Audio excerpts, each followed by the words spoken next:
I have this question, right? And I never thought about it until I heard it on another podcast a couple weeks ago. Do you get irritated when people call locks dreads? So it doesn't irritate me as much as some people let it irritate them. And the reason I said it, everybody was raised differently. We come from different areas. Like I know what you mean when you say dreads. You know what I'm saying? So I'm not gonna they're not dreads. I'm not gonna do all of that. I refer to my hair as locks. You can refer to yours as dreads if you want to. I don't blow up about that. No. Because I know there's this thing. I was watching this episode from this other podcast, and there was a gentleman on there who actually had locks, and he referred to them as dreads. And another guy, he said, "Why do you call them dreads? There's nothing dreadful about it. Mhm. They're called locks." So I just wanted to know if that bothered you. No, So not as much.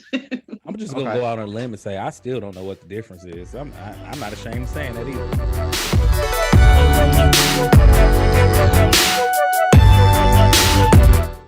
What's up, everybody? It's Willie and Alex from the Black Culture Podcast. I know you ready to get into this video, but before you do that, Make sure to subscribe to our channel and follow us on Facebook, Instagram, and Twitter at the Black Culture Podcast.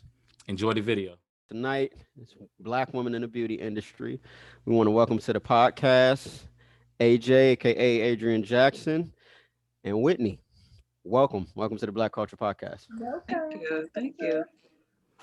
Definitely. So, how did you? I think I'm gonna start with Whitney.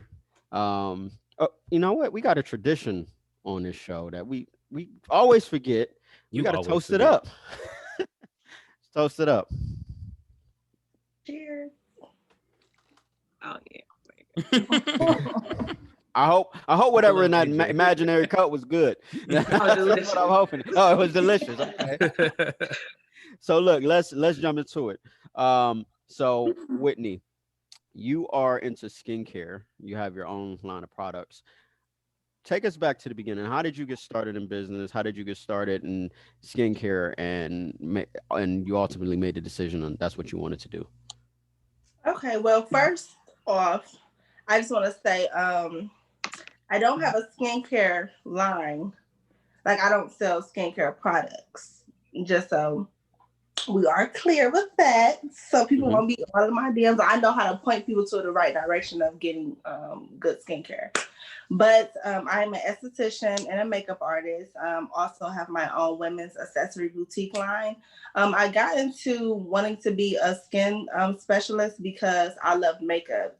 So I realized you can't have a flawless application of makeup if you don't have great skin. You know what I'm saying?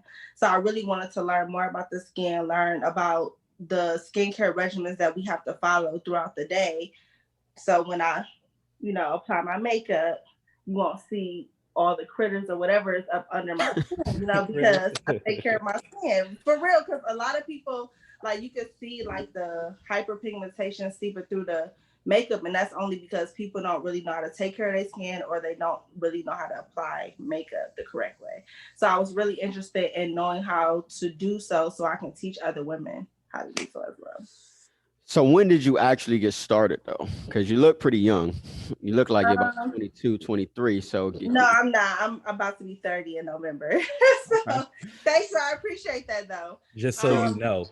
Right. Just so I know. I mean, you know that saying black bro, black don't crack. So I mean, I'm right. just I saying. appreciate that though, because I do get it a lot, especially because I don't wear makeup on an everyday basis. So when I have my skin out, I get that all the time. But I only started about a year ago with the esthetician. So Wow. 2019 of June, I graduated. August 2019, I got my license. So I've been licensed for a little bit over a year as an esthetician. And I started my accessory boutique line like 3 years ago. But I officially quit corporate March of last year. So yeah. So I would say I'm not a full-time entrepreneur. I haven't even hit a year yet. So in March it'll be a year now. No. Full-time entrepreneur starts when you quit. Right. So That's when it starts. in March it'll be a year. So That's what's what was up. the like explain that? What was the moment where you knew you was like, you know what? I don't want to do this no more. I'm about to do my own thing. Well, I had a good paying job at Cleveland Clinic, but it was me sitting down every day. I don't like sitting down. I really cannot say it gives me bad anxiety. So I went in there. It's like 6:30 in the morning. I'm like, I really do not want to do this anymore. Like, I was to the point where I would go in the bathroom and start crying. Like, I really don't want to be here. And I called my mother. I was like, Mom, I really don't want to be here. Like, I can't take it no more. And she like, just leave or whatever. And I'm like, just leave. She like, yeah, if it's making you that unhappy with that you're calling me and you're crying at 6:30 in the morning, she like, you don't need to be there. So I quit, and it started there. Did you clock out or did you just walk out? I'm curious. I packed my things up. I politely sent the email. I clocked out and I left. Okay, I wouldn't have clocked out. People were looking at me like, right. Willie would have been like, "Hey, yo, dog, at 5 o'clock, See, I like to keep clock me out. I like to keep it professional. I like to keep it professional. So I did clock out or whatever because I was gonna still be on the clock, you know. So that would have been kind of illegal. So they were looking at me suspicious, like, where's she going? But I just was politely having my stuff in my hand. I left. And 2 weeks later, we get the pandemic. We had the quarantine. So I was like, kind of like going crazy, like, oh my gosh, what I'm about to do? I just quit my job. But God made it happen. So was that a scary moment for you, like having to go out on your own? It was like, I don't know what I'm gonna do, like in that exact moment. How scary was that for you? It was scary, but I wasn't super like, oh my gosh, because I know I have a plan. So the fact that I have a plan in motion, I didn't expect to start that early, but I was already at the salon like 2 days out of the week already. So I was like, okay, well, I'm just gonna go full time here. I'm gonna keep on marketing myself. And also they have things like DoorDash, Lyft, Grubhub, whatever you have to do to hustle. True. You know what I'm saying? So in that time, I was just driving Lyft. I was at the shop going back and forth, and I'm still doing that, but I don't drive Lyft as much. So I'm glad you brought that up because I know a lot of shops actually had to close last year for a little while, and I want to get into that, but for the moment, I want to get into AJ. So AJ, talk to us about how you got started in your journey as a loctician, which first time I've ever heard that term before, and kind of what made you go on that path and what's the history behind it for you. Okay, so I started doing hair about 12, 13. It was just something I kind of picked up from my aunt. I never really had a teacher or anything. I kind of just look and learn. So I had a twin sister that she was like my person that I could practice on. So for me, it was just like a hobby I didn't take seriously. I was just like, it was just something I knew how to do. And as I got older, it was still, they was like, AJ braid, and, she could braid you up real quick. So I had a couple people in the neighborhood that I would braid up. So once I left for school, I went to college at Central State. Hey guys, it's Willie from the Black Culture Podcast. I know you're enjoying this dope interview, but before you continue, make sure to like, subscribe to our YouTube channel, and follow us on Facebook, Instagram, and Twitter at the Black Culture Podcast. And I started doing locks, and so now I had the basketball team, the women's basketball team, the football team. So now everybody is knowing that I do hair. I knew how to do braids, or I knew how to do locks. So it kept a couple points in my pocket. At that time, I'm still like, it's just something I picked up along the way. I'm not really taking it seriously. So although I didn't do what my degree in, which is psychology, kind of a little bit, I ended up in HR. So I worked in corporate HR for a number of years, and I knew that this was not it. Like, I felt so stifled. I was in a box. I'm more of a creative. So the moment for me was, and it sounds petty, but when I got an email from one of my supervisors regarding like an email I haven't responded to, and she kind of made it sound like I'm just sitting here twiddling in my thumbs, and I'm like, no, this is just not the environment I need to work in. So I actually went ahead after we had the conversation. I kind of got all the information I needed from her at that time. Say, hey, is this all you need from me? And like Whitney said, like, you want to always do it professionally because you don't want to burn bridges and just be like, and I'm out. Not Willie, though. Not Willie. So after I had a conversation with both of my superiors, we kind of decided that it was best for me to just put in my 2 weeks notice. And that was 2 years ago. And I haven't looked back yet, since, I've been good. Thank you. and so once I started taking it seriously and building up my clientele, I was at the point where it was a struggle. I know sometimes entrepreneurship is glamorized and you don't really see the behind the scenes, but I'm going to always bet on me. Like I prayed about it, and I just always keep God first with that decision as well. So once I started building up my clientele, I started like practicing and like really getting into getting my stuff together. So my clientele became more consistent, and here we are now. So I mean, it's been great. It's been great. That's dope. That's dope. So my question is, because it sounded like when you were younger, maybe you were running for your gift, but didn't really understand it was your gift. So when was the moment you was like, "Yo, I'm dope at this"? When was that moment where you realized, like, "Yo, this is it right here"? So I still struggle with that now. Really, man, you are good. And it's just one of those, I really don't know. I never wanted to come off like, oh, I'm just the best, but I don't downplay myself either. Like I know I got skills. I can't say that there was a moment that I was like, you know what, like, girl, you need to be out here. You know what I'm saying? I can't say that it was a moment. It happened over time. And like I said before, when you're consistent with your clients, consistent with building your craft and working on it, that consistency there is like little moments where you were like, or you do a style or a couple brands and you be like, yeah, you did that. You know what I'm saying? So those are the moments that I have now. But prior to, I didn't have like a moment that was like, oh yeah, you might want to consider this. Like I said, I considered it a hobby for years. I just knew that corporate wasn't my thing. And I was like, either you got to figure something out. Okay, so what did you say you went to college for?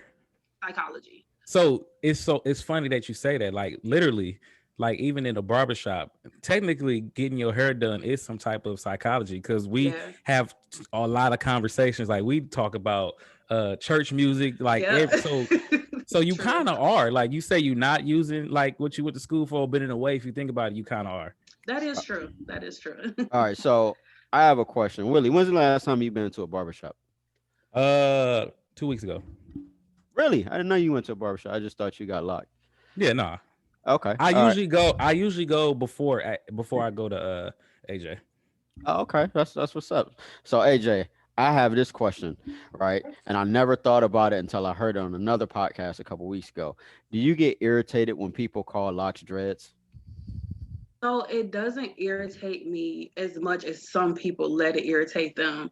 And the reason I said it, everybody was raised differently. We come from different areas. Like I know what you mean when you say dreads, you know what I'm saying? So I'm not going to, they're not dreads. I'm not going to do all of that. I refer to my hair as locks. You can refer to yours as dreads if you want to. I don't blow up about that. No. Because I know there's this thing. I was watching this episode from this other podcast, and there was a gentleman on there who actually had locks, and he referred to them as dreads. And another guy, he said, "Why do you call them dreads? There's nothing dreadful about it. They're called locks." So I just wanted to know if that bothered you. No, not as much. I'm just gonna go out on a limb and say I still don't know what the difference is. I'm not ashamed of saying that either. So dreads is more so, from my understanding, more of a unmanicured, unkept look. So it's like not necessarily free form, but you may not see your scalp like you have a style now. So like someone like me, I like to keep it a professional look. I like to keep my hair in 2-strand twists. It's super long. So when I am working with clients, I don't like to have it straight down. So locks, other people would say, oh, you keep your hair done, so those are locks. They aren't dreads. So that's kind of how I differentiate the two. So we definitely want to get back into that. I have a question for Whitney. Whitney, so you said 2 weeks after you left the clinic, the pandemic started, right? So how long was it? So you went straight back into the shop after that, or how did you transition from being at the clinic to being out on your own? Well, when I was at the clinic, I was also still doing Lyft and working at the shop 2 nights out of the week. Okay. So I was already doing that. So when I quit Cleveland Clinic, I just kept driving Lyft and I kept, being at the shop. I just opened my availability at the shop. So I was full time at the shop. Whenever I didn't have clients, I would go Lyft. And then I thought about it. I said, well, I need to sit still so people can know that I'm here all the time. So I changed my schedule to be more available at the shop and then Lyft on my free time, like after the shop or something like that. How many clients did you get from Lyft? I definitely want to know that. I've done over 1,500 rides. Wow. Like I'm probably at 2,000 right now. Well, no, I mean like hair clients, because I know you seem like the type of person that markets yourself is like, by the way, I do XYZ. So like, Yeah. Well, I don't do well, hair. not hair. I'm sorry. I'm thinking about AJ. I'm sorry. As an esthetician, that's what I'm talking about. Well, I got more traffic to my boutique versus services. Oh. So like, but they would still come in, and when they shop my boutique, I still give them my card. Like, hey, I'm an esthetician. That's why I do makeup. I do facials, facial waxing, or whatever. Let me know. But a lot of people are still getting familiar of what an esthetician is. I mean, when they see I do makeup, they're like, oh, she's a makeup artist. But I specialize in skin as well. So a lot of people are still getting familiar with an esthetician. So it's not So, something like. So explain to our viewers what an esthetician is, what they do, and how your services can help them. Esthetician is a skin specialist. So I specialize in skin. So if you have any like skin problems like acne, hyperpigmentation, which is the dark marks on the face, if you're having like ongoing rosacea and stuff like that, I can help with that. I can point you in the right direction of how you should take care of your skin morning and night. A lot of people do not have a morning and night routine when it comes to skin. Like a lot of people use just water and it baffles me. I'm like, oh my gosh, really? But yeah, that's pretty much what I do. I'm here to educate them. So when a lot of people come in and say, what is your skincare regimen now? And they're like, oh, well, I don't have one. I said, so what do you put on your face? Oh, just water. Oh, I'm like, oh, really? Okay. Well, I don't say, oh my gosh, really? It's because they don't know. A lot of people don't really care, but the skin is the largest organ on the body. So we have to take care of our skin, which is why when I get older, the more I take care of my skin now, it's not going to look like I'm 70 because I take care of my skin now. You know what I'm saying? That's why a lot of people's skin droop or hang when they get older and it looks so dry and dehydrated. It's because they don't have a skincare regimen. So that's what I'm basically here to do. I'm here to educate people about skincare products. What are the daily steps that you need to take morning and night? And how to look good overall without having to put makeup on. It's not about having to put makeup on. It's about loving the artistry of makeup. So I actually want to comment on that. So for our viewers who didn't get a chance to see, Whitney came on a little bit earlier and her skin looked great. She didn't have on any makeup. She said, oh, I gotta go run and put some makeup on. So I said, cool. Willie said, cool. But like, if you look at her now, honestly, and I'm a guy, the way she looked prior to me, there was really not much of a difference. I mean, she had great skin. The light was right, so I can tell she takes great care of her skin. Her and Issa Rae. Issa Rae has really nice skin too.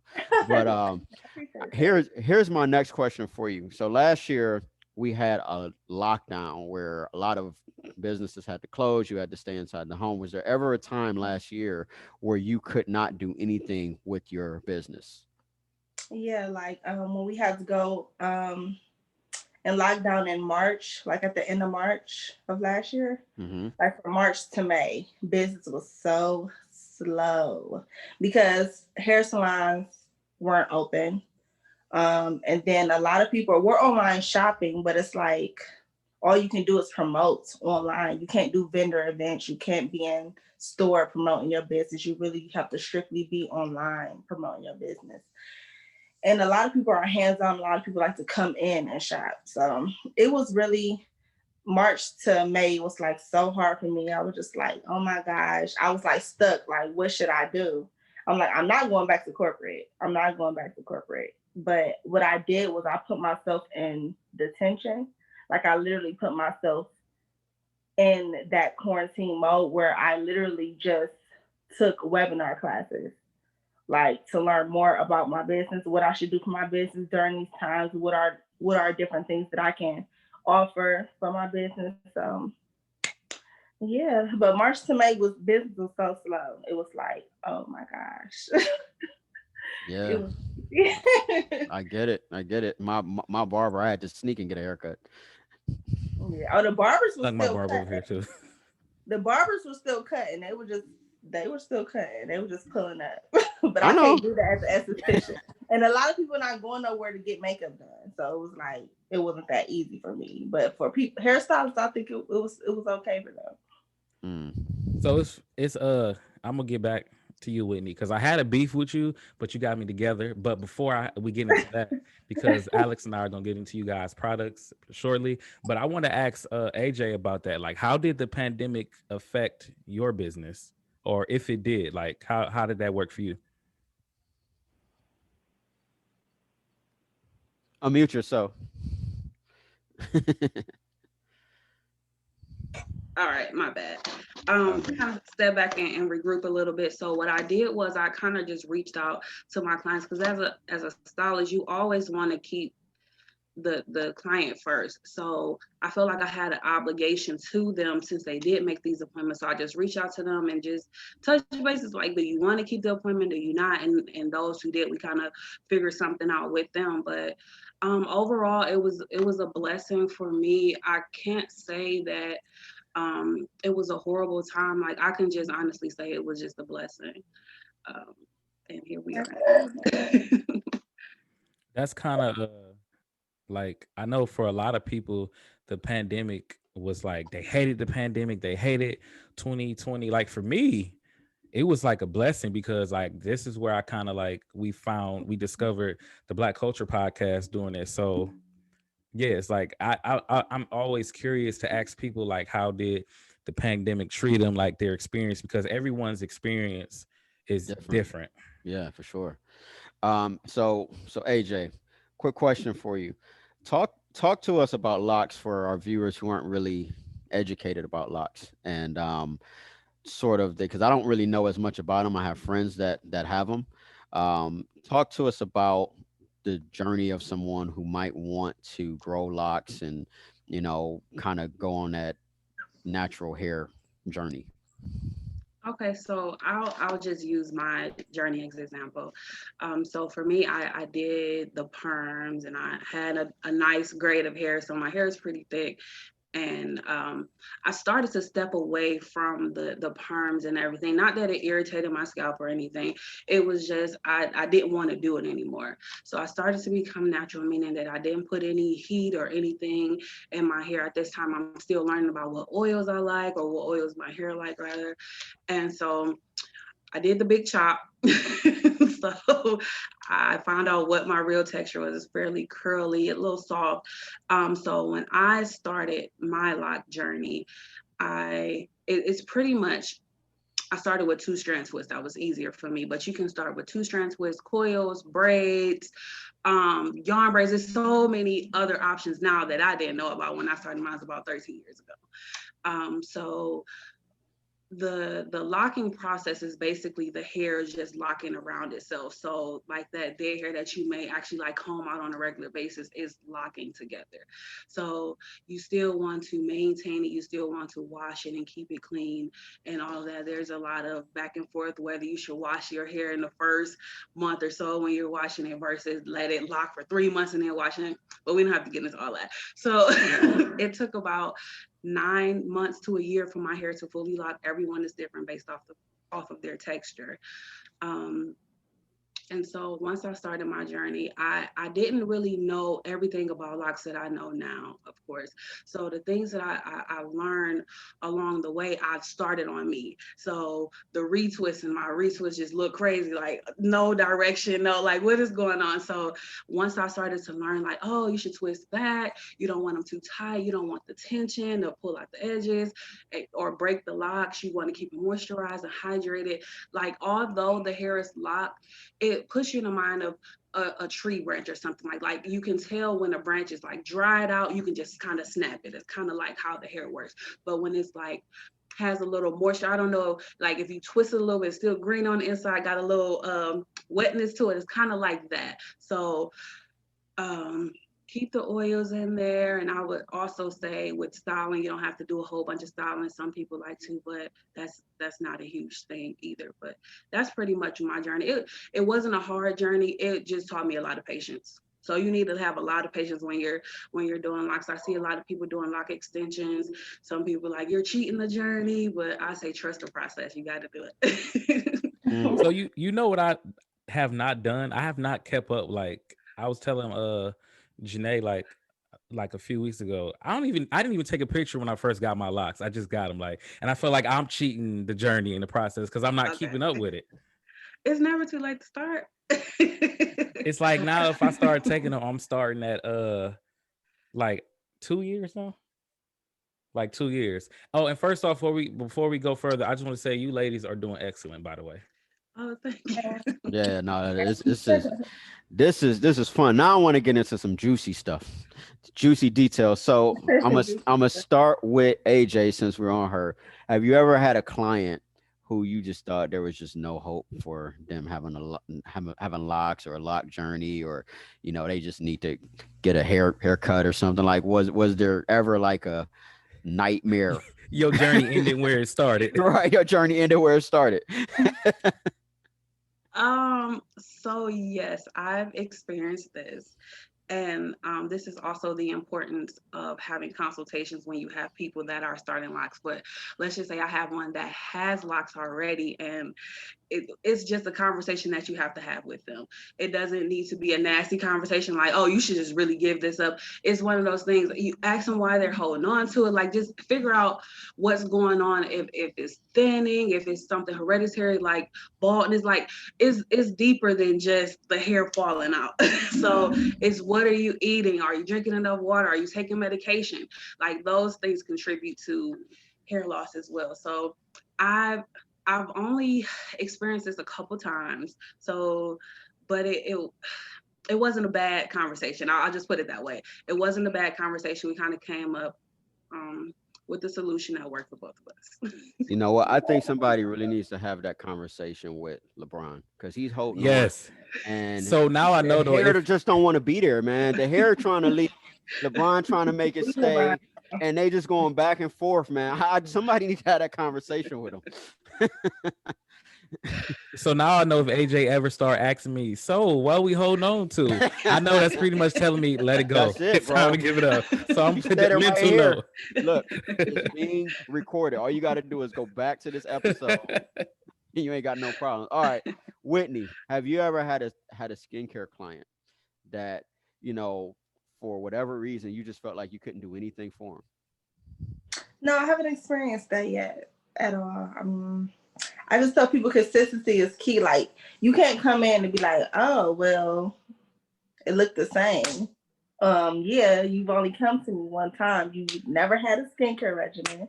You need to come consistently. That's the only way that you'll see change in your skin. Like, I have maybe a few clients, like I maybe have like 5 clients that come consistently and they can see a change in their skin. But that's definitely a process. Like she said, you got to trust the process, especially with skin. Like, you are not going to see any type of changes. You'll probably see it within the first maybe 3 months, but you're not going to see it right away. You have to be consistent with it. So I haven't really had a difficult skincare client. I had a difficult makeup client. It's like, I don't know how you want me to make you look, but these are your features, and I'm just enhancing your features. I don't know what else you want me to do. Like, I literally had to start over like maybe 3 times with her. She wanted you to make her look like Beyonce. You weren't doing it. I was like, oh my gosh. You know what? I have a question because, you obviously have people who have naturally nice skin and other people who don't. What are some of the causes of having like bad skin? Well, not drinking enough water, just like AJ said, like the skin, like whatever you put inside your gut is going to show up on your skin. So if you're eating like toxic food, like toxic stuff, or you're smoking and you're not drinking enough water, all of that's going to show up on the skin because that's the largest organ. So that's where you're going to show. So if you're not drinking water, it's going to look dehydrated. It's going to look dry. If you're eating bad, you're going to see all these little bumps popping up and stuff like that. Like, all of it starts within the gut. So How does Pharrell look so young? Like what kind of skincare thing does he do? Because this That dude dude I do not been age. 20 years old for the past 20 years. Like who knows? You think he had any type of like Botox done? I don't know. I'm just asking, man. And which leads me to my next question though. So like I don't do anything with my skin. I don't know if Willie does, but skincare I think is primarily driven by women. But should men have something that they do? Seeing that most men obviously we're not wearing makeup or putting things on our face, but like what are some of the tips that you could offer men? Well, skincare is for everyone. It's not just for women who wear makeup. Like you have to take care of your skin. Like I did a client yesterday. He was a guy, and a lot of men. I feel like a lot of men are uncomfortable coming to a woman. They rubbing oil on their face, giving them a nice little treatment or whatever. It's like a lot of men aren't used to that. A lot of Do you men. like that, Willie? I love my wife rub on my face, man. Absolutely. I Right, love and it. a lot of men who have wives or girlfriends, they feel like I don't know, they feel like they don't want to treat themselves to a massage or a facial or something like that because I'll they feel definitely get a uncomfortable. massage. I need that. But Yeah, I offer that as well. But a lot of men, like I've had male clients who come to me or whatever, they're like, "Oh my gosh, that service was great," but then they won't come back. And I asked the guy yesterday, I said, "Why do you feel like a lot of men don't come back?" He said, "Because they're uncomfortable." Like a lot of men might get aroused and not because they want to, but it's because it's just a natural feeling. So I said, okay, well, whatever. But honestly, I want most of my clientele to be men because a lot of men don't take care of their skin. It drives me crazy, because especially men with beards. It's like you have a beard, right? You need to exfoliate, meaning you have to remove all the dead skin that's under that beard. Like you literally have to scrub the face. You have to cleanse, scrub, moisturize, and tone. When you tone, it basically evens the skin tone. So you might feel like your skin look good now, but in the future, I'm telling you. So book a facial, both of y'all. Cause I'm your sister really. So and Janae had a facial, so she could tell you how the facial feel. So listen, which segues into this little pre-beef we had. I had a beef, at least I thought I had a beef, but she got me together because I was under the assumption that you didn't like sell male products. So could you explain that? You was explaining it off camera. Explain it on camera now. Well, I am a women-based business as far as my boutique. Women's accessories. I have Okay. some versatile items that men wear. Like I've had some ball caps that like my custom hats, my Excellence Noir hats are versatile. They're for men and women. I have some sunglasses that men can wear. I have some things that men can wear, just all on how you style it and what is your taste. You know what I'm saying? But I've had a lot of men definitely buy my hats or whatever. So, but when men ask me that, I said, well, I might not have women. I might not have men accessories, but I do offer services for men. Like, do you need a back wax, chest wax? Do you need a facial massage? A lot of men don't take care of themselves. So that's what I really want to offer my men is services. Chest mm, wax, that sounds painful. it Yeah, does but sound a lot of painful. men do it when they go to vacation. They definitely Really get back wax and chest wax. interesting. So AJ, what are some products that help people with their Loc journey that you have that you use and that you recommend? So for me, I try to keep it as natural as possible. So I actually make a whipped butter, like shea and mango, and then I'll put some essential oils in it. It's really light. It melts on your in your hands if you rub them together. So it does the same thing on the scalp. It doesn't cause any residue. Residue meaning it doesn't get caught in the hair. So like when you wash your hair, it's not stuck in there. It's not heavy like a beeswax or anything. I make a natural hair oil that's really light. Again, it doesn't cause any residue. I just recommend that you use it. Like the same thing with the skincare. You want to have like a hair care regimen as well. So you don't need to grease your scalp down every night, not necessarily, And if there is things going on with the scalp, you want unless your stylist can help you with that, you want to go to a professional dermatologist, of course. But the things that I offer completely natural. I make them myself, And I also would recommend drinking water, how you can hydrate your locks with water. Some people don't like to do it because it make the hair frizz up and stuff like that. But these are things that you can just figure out what works for you. The oils that works for me may not work for you. You get what I'm saying? So a peppermint oil may not be my favorite, but it has your locks to the floor. So it's all about getting products that work for you as well. So the past few years there's been this big trend about shea butter. Is that something you would recommend? I would recommend shea butter, but I like to mix it with a mango butter because it softens it. Nice. And for her hair oil, listen, like for years was trying to grow a beard. I've been using her hair oil, and my beard is actually filling in now. So I dedicate that to this oil right here. Thank you. Come on, testimony. You bought that beard at CVS, bro. Hey, stop hating. Stop lying, man. You bought Stop that beard hating. at CVS. I'm joking with you, bro. All right, so listen, talk about your products, where they can find you, how they can reach you, Facebook, IG. Willie, you got Whitney's website, right? Yeah, I got her website up. The products. Okay, cool. Let's pull that up. Okay.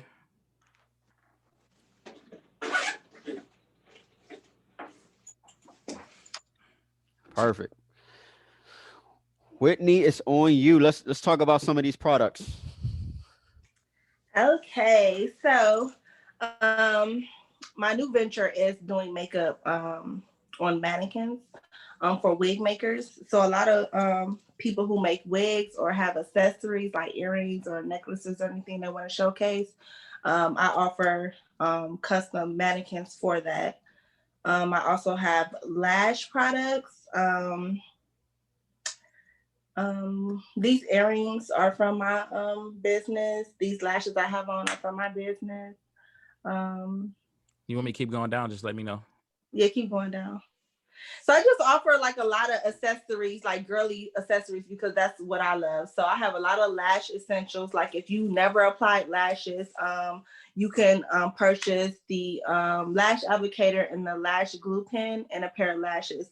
This glue pen is basically, it's like an eyeliner. It's right here.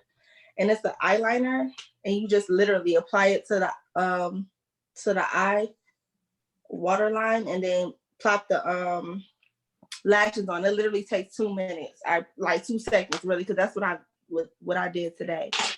But yeah, I have hats for the winter. I have like nice little fedoras if that's your style. Purses, sunglasses. That's how I started. I started officially with sunglasses. You can click load more so they can see it. You got the whole wardrobe. I see. Yes, like I basically try to have a little bit of everything for like any outfit that you have. So like the camo hat right there, yeah. Those are my custom hats for my brand. It says Nice. Excellence Nor the brand. That's my logo. So I have custom hats like that. Those are the hats I was saying that are versatile, Willie. Okay. So if you keep going down, I have headbands. I have a little bit of everything. So if you're like super girly, like this is the website that you need to be on, because I have everything. Wait, hold on, Willie. Scroll back up. I love how she has the mask. That right there. The Black Lives Matter mask. She's got no justice, no peace, and I can't breathe. Yeah. That's great, great representation on the Black Culture Podcast. I love it. Yes, because my business name is Excellence Nor. Excellence Nor means Black excellence. So what I try to do is provide luxurious accessories, because when I think of Black excellence, I think of luxury. So that's where my name came I like from. that. So yeah, that's it. I do have booking. My booking site is separate. My booking site was on my boutique page, but I want to kind of keep that separate because I didn't want it to overwhelm people. So I do have a booking site separate on my Instagram page. If any one of you guys want to come in and get a facial or a massage or something. I mean, All right, so can I? So how we have to, Alex. Yeah, man, of course. With us, we have to. Okay. Of course, I come in. I mean, I don't think I need one, but yeah, of course I come in. But I look think you here. need one, man. Water on your skin. I drink a lot of water. I don't know what you're talking But you about. only use water on your skin. I promise you, True. when I cleanse your skin, I'm gonna show you all the debris. I'm not gonna call it dirt. All of the Debris. debris. Debris. Wow. Wow. Okay. Well, how can our viewers find you on Facebook, IG, and whatnot? Facebook. You can find me on Facebook, but I'm not very active on Okay. Facebook. I'm not going to even lie, but on Facebook you can find me under Excellence Noir, NOIR. That's my Facebook page. And on Instagram you can find me on it's excellence.noir. And then I have all of my other pages are in my bio on that excellence.noir page. I have a boutique page and I have my esthetician page separate from my makeup page. So I have 3 pages I'm managing. So you can you can see all of my pages in my bio on excellence.noir. Awesome. AJ, let's talk about your products and what you have for the people. All right, so I do have your website loaded up if you want me to bring it up too. So I would say no, because it's still kind of under construction right now. So I just have like my products on hand at the moment. So I do have the wet body butter here, Sincerely Yours natural products, and I have like my hair oil, and this is from the Eminence experience. So I do have 2 separate businesses. So the Eminence experience is the quote unquote hair business. That's where my clients and everything come from. So the Sincerely Yours natural products is the wet body butter and whatnot. And so with the body butter, you can use it all over your body. I like to use it in my hair as well. With the oil, you can use it all over. It's all completely natural. And I am on Shopify, and that you just search Sincerely Yours natural products, and I have both the butter and the oil on there as well. That's dope. So how can the people find you? So I am on IG, the Eminence experience, and Sincerely Yours natural products all together. So both of those 2 separate pages. I'm trying to get more active on the Sincerely Yours product page. I'm just trying to figure out how, like, what I want my pictures to look like what I want the page to look like. So I'm still trying to figure that out. But the Eminence experience is, you got all the pictures of the hairstyles and the clients and everything. So you can I'm definitely more active on there. All right. So we're about to wrap this up, but I got 2 questions left for you ladies. And I want to pose the first question to both of you. The first question is, you both ladies are fantastic at what you do. You are hustling, making it happen. You trailblazing, got your own business in the beauty industry.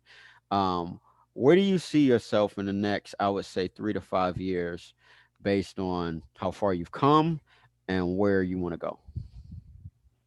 You want me to go first, or you want to go first? AJ, take it away. All right. So for me, I try to keep in mind to appreciate the process, to remember where I came from and where I want to go. So in the next 3 to 5 years, I can see myself having my own salon as well as working on opening up a hair school. Awesome. That's what's up. That's what's up. Yes. Great. Excellence Noir. What about you? Well, I see myself in Houston, Texas first. Texas. Yes, I'm moving. Either shout out Houston. Oh my God. Listen, yeah, man. Janae and I was talking about that too. That's Definitely crazy. Shout out to Houston. I'm moving. Yeah, like I'm literally trying to move like at the end of this year or the beginning of next. So what I see myself, I definitely see myself having my own suite, my beauty and I want it to be like a beauty and wellness suite where you can come relax and still like, it's going to be like beauty, relaxation, and shopping experience. So I see myself having my own suite like that. I just see me being more involved in like talking events. I want to be able to like motivate people. I want to be able to speak at different events because me personally, I used to hate speaking in front of people. I used to hate it all, but I really want to motivate people because during my journey, like I have so much to tell, but it's like, I'm like AJ said, I'm trusting the process. So with that being said, I want to have my own ebook out on how to really like start from nothing and come to where I'm going to be at in 3 to 5 years. So yeah. No, that is a great segue to my last question, because I feel like 2020 kind of paved the way for a lot of young people, a lot of young Black entrepreneurs, especially in the digital space. And you two ladies actually being in it, there's up and coming younger entrepreneurs who want to get into the beauty industry. So you two being two Black women, what would you say to young Black women who have this in mind to say, okay, one day I would love to have my own business in the beauty industry? What kind of advice would you give them for those just starting or looking to enter in? So for me, I would try to be that person that I wish I had. So with me waiting so long, kept saying like my hair business or this skill that I have is just a hobby. I would recommend just be consistent. Be consistent in whatever it is that you're doing. If you want to do just braids or just sew-ins or whatever it is, like learn all you can learn. Like nobody can take that away from you. And people may try to tell you it's saturated industry, but it's enough room for everybody at the table. And so I would just say be consistent, because if you're consistent with your clients and if you're consistent with your skill, people are going to see it. They may not say it like, girl, I see you, I see you. They may not say it. You don't have to wait for that. But if you know in your heart to heart that you're doing what you're supposed to do, working in your purpose, it is all going to work out. So that's all I have. Just be consistent with what you're doing. That's Man, I what's love up. it. That's what's up. Yeah, but I also want to piggy back off that being consistent, because me personally, like, I started my boutique 3 years ago, but I wasn't consistent with it. I was giving corporate 70% and my business 30. So when I noticed I gave my business 100%, I started bringing in more revenue than I was when I was doing my business 30%. So you definitely have to be consistent. As much as, even if you hate social media, you have to be on social media because that's what's popping right now. So you really have to get your brand name out there on social media, as well as put the footwork in for us, like pass your business cards out, go to vendor events. Like vendor events are awesome. Like that's where I met all of the entrepreneurs that I know, really, because I networked in person. Like it's very important to network in person, not just to be so caught up in social media, like, oh, she doing this, so I want to do it.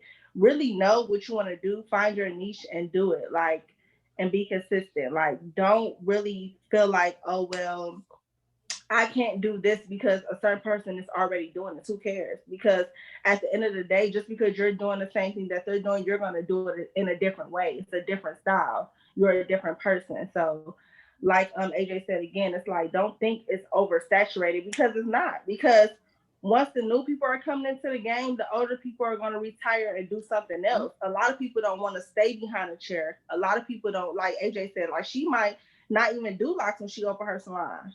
She might be focused just on the hair school. Like, so it's just do what you want to do and start now. YouTube and Google will be your best friend on everything. Like, I learned how to do makeup on YouTube. I took one class, but that was already when I was in the game already. But literally, YouTube is your best friend if you want to learn anything. Don't depend on anyone.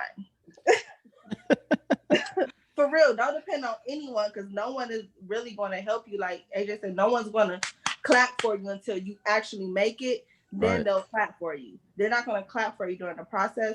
So just trust the process. Love the process. Because if you do not love the process, it's not going to happen.